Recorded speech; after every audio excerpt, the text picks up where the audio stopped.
Alright, hello everyone, welcome to Disco Elysium. Today we're on a island, and we're gonna be looking around and stuff. The chain trails off into the ocean, connecting the island to the supply depot on the coast. Ah, yes, so it seems. For bringing munitions to the island, maybe? And supplies? You could also lock the bay when you raise the chain. As a defensive measure, lock it off that side of the bay. From enemies of the commune of Revachol. This sea fort was a revolutionary fortification, I believe. Alright, yeah, so today we're gonna be looking around here, just kinda like, I don't know, doing what we can. Whatever, like, things the game has for us to do on this island. I mean, that's how how the game works, right? That's how games in general work, right? Don't know what mess it is, but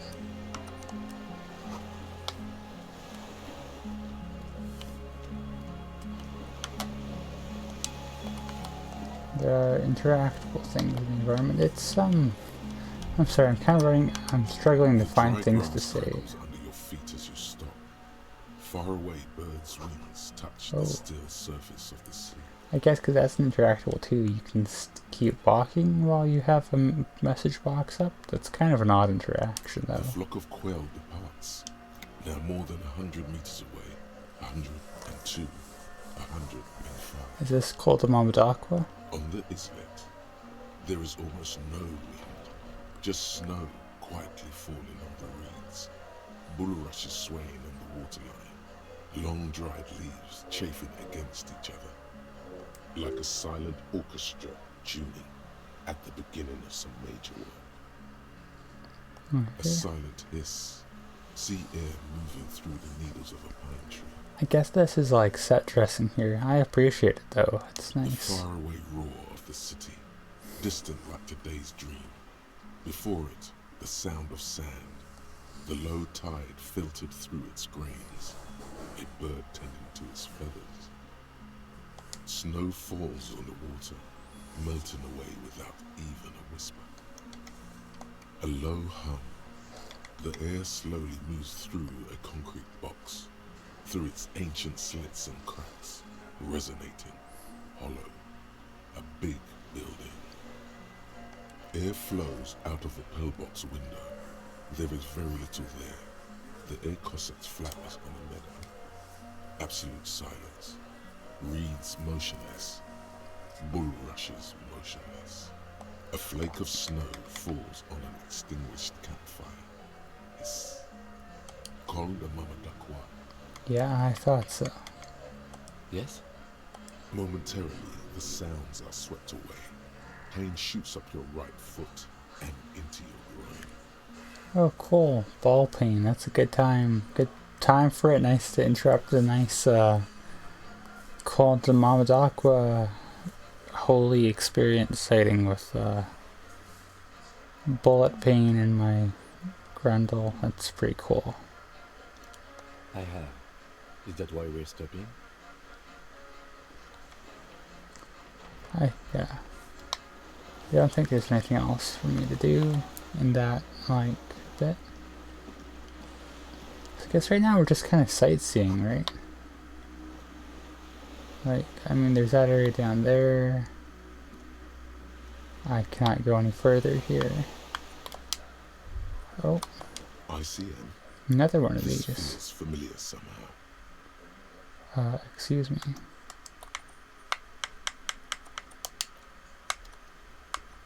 That was... Why is this happening all of a sudden? Can I get that back? Popped out of it because, like...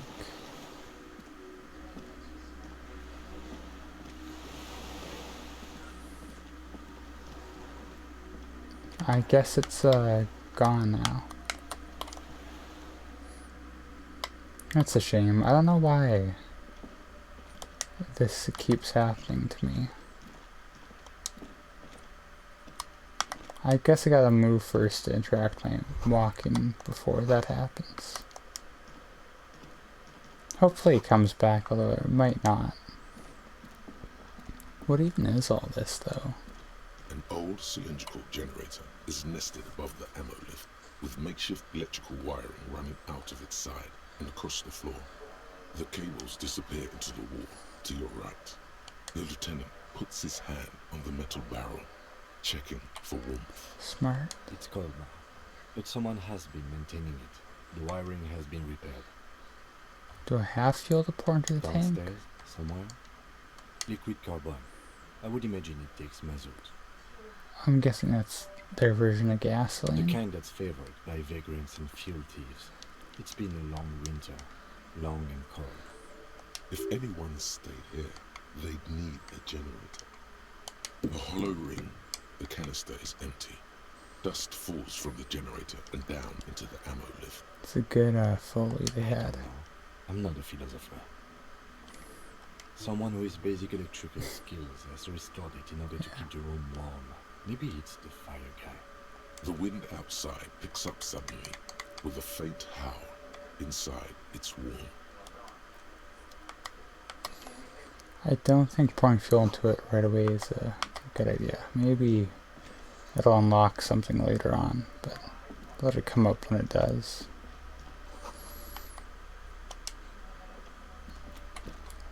Books and magazines lie scattered on the floor and on a makeshift cupboard. They are not particularly well organized. Some strange entertainment for Fire Guy. Most are soft covers, serialized fantastique and detective stories from the 20s and 30s. This disparate digest includes the classic Animal Adventures. Sounds kind of like a children's book. Popular depictions of man versus nature by amateur naturalists T&T Harpin, husband and wife.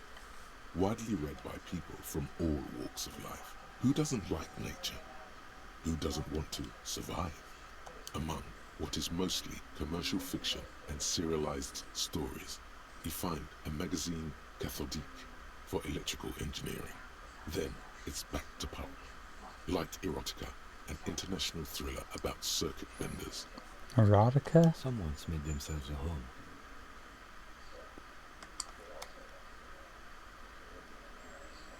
I mean, it's white, so I might as well.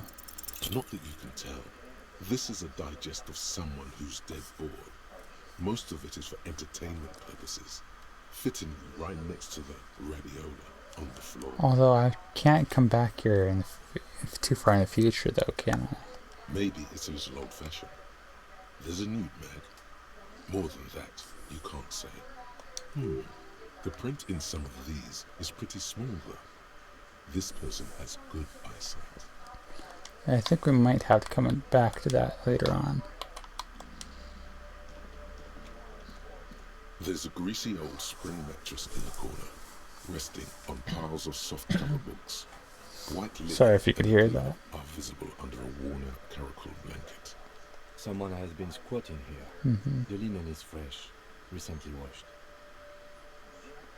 A flash of pain interrupts you, making you wince instead of letting the words out. Man, You know, officer, you can rest here if you are feeling tired.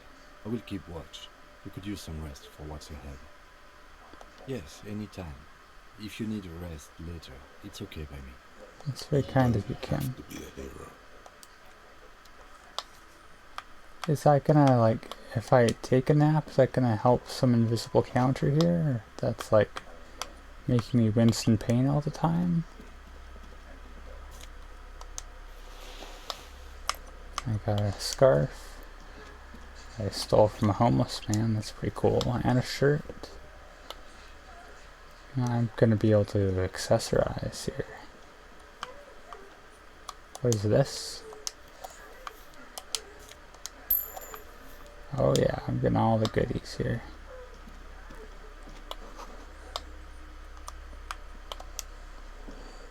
You see a small metal door nested inside a larger one. A heavy steel blast door. There is a conventional keyhole above the handle. It's very small. I guess we need the key to open it, right? Maybe this is one of the doors we don't open. He's right. It would be better to open its big brother. A powerful engine hangs under the ceiling. It must control the blast door. I think there's a console just southeast. Let's look around. Getting the blast door open seems like the best plan. Another part of the island, probably. The lock looks like it could still be usable. Well, there's didn't mean to run. There's stuff to do there, but I think for now we just kind of like keep looking around and surveying the island and seeing what we can find, right? I mean, it's kind of hard for me to like provide a lot of insight at this point, given that we're in the stage of the game where we're just kind of like letting things happen. Oh, I don't know why I'm always so bad at understanding the layout of areas in this game.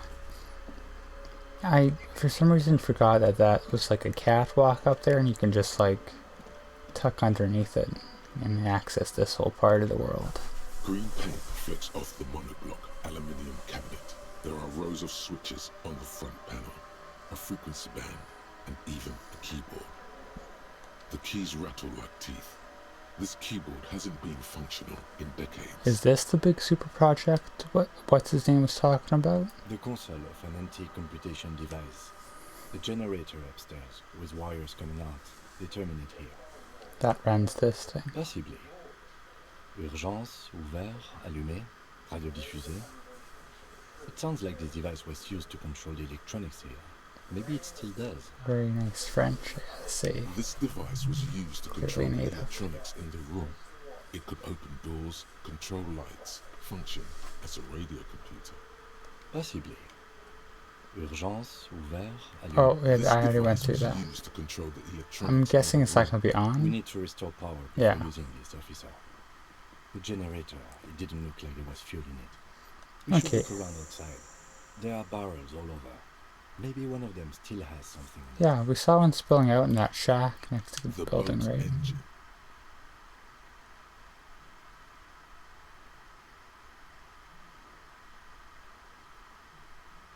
There's is that? barely anything left. That won't work. That's probably not a good idea. But officer, then we would have to swim Yeah. to the mainland. Let's just look around, okay? The consul stands by, mutely. Urgence, ouvert, Okay. reads a dial key. Allumé reads another. The frequency band says, radio diffuser. Not as good of an accent on the narrator.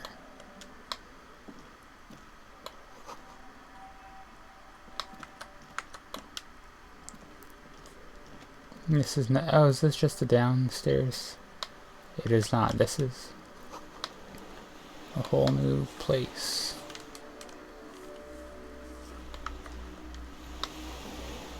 Well, let's see if anything pops out to me as I walk. What about that?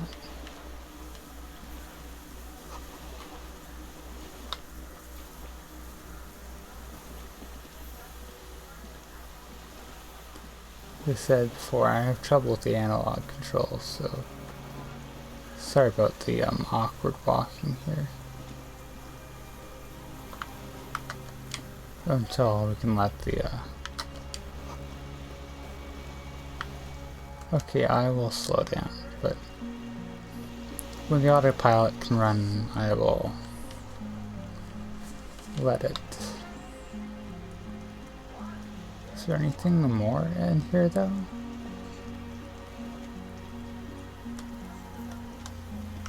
There's some stuff up here. And something over there too. This is great commentary. I got a lung There's a fuel rain-soaked canister. mattress on a concrete slab, only half covered by the crumbling roof. At the head of it, double embrasures, firing slits like two eyes in the wall. B triple prime. This looks like a good place to shoot from. You think they could have sniped at Glacia from all the way out here? A single-person mattress, modern, civilian use. Brand and name, Marjorie. There's a fuel stain on the cover, along with cigarette burns, and an empty can of beans on the ground next to it, filled to the brim with cigarette butts. The silhouette of a tobacco picker adorns the paper filter. The brand, Tio Mortelli. Yeah. I may have been wrong when I said it wasn't important. This means the same person could have visited both locations. Looking for a good spot to snipe from? I didn't see any signs of smoking inside. If people live there, they keep it tidy. This here may also be a smoking spot. That too. There's a firing slit in the wall in front of you, like a little window. Quite old and grimy from years without cleaning by anything other than the rain. The springs screech as you lean on the mattress and crane your neck to look out. Trepidation, a tingling feeling in your stomach. This is A where small they piece shot of from. Martinez coastline opens up in the square in front of Possibly. you, like a tiny landscape painting. 1 kilometer across the water, the ruins look familiar. A towering skyscraper, its top floors shaved off by artillery fire. Capeside apartments, Rue de Saint-Gislain, 33A and 33B. The red chimney and collapsed rear wall of the 4-story tenement in front of the whirling in rags, Rue de Saint-Gislain, 10. The box-shaped silhouette of the whirling in rags. You see a small fleck of white on the rooftop, the upstairs window of Clausia's room, in the rain, reflecting light. I feel like this is a good time to swear. What does that mean? Do you have line of sight to the window? More than that, A pair of binoculars? Or a scope of a rifle? You'd be prone, lying on a mattress, barrel resting on the embrasure. cheek against the cheek rest, hand on the hair trigger, on a calm day like this. Yeah. I think we have it, Detective. The origin of the shot. This is the sniper's nest. Affirmative. Yeah. Why? We don't go everywhere in a 1,000-meter radius of the crime scene. That's not procedure. I mean, I guess you're right. Like, it wouldn't be a reasonable thing to do without hindsight, He right? looks north, over the fortification, then at the mattress. Then again, his face twitches. Where? Right You here. think so? We would see them if they were here. Perhaps it's a... No, officer. It's not an invisible shooter. But the silent, on the other hand. Or she. We should know. Well, let's look around some more here. A little bit. Just as much as we need. Right? And we can get out of here. And, actually, you know what? That's a good place to end things, I think. Yeah, I mean, we got something done. We found the sniper nest. And then tomorrow we can, do something else. We're at a point in the game where it's kind of hard to know what's going to happen plot-wise next, but, you know, it's clear we'll have something. And that's what matters, having something.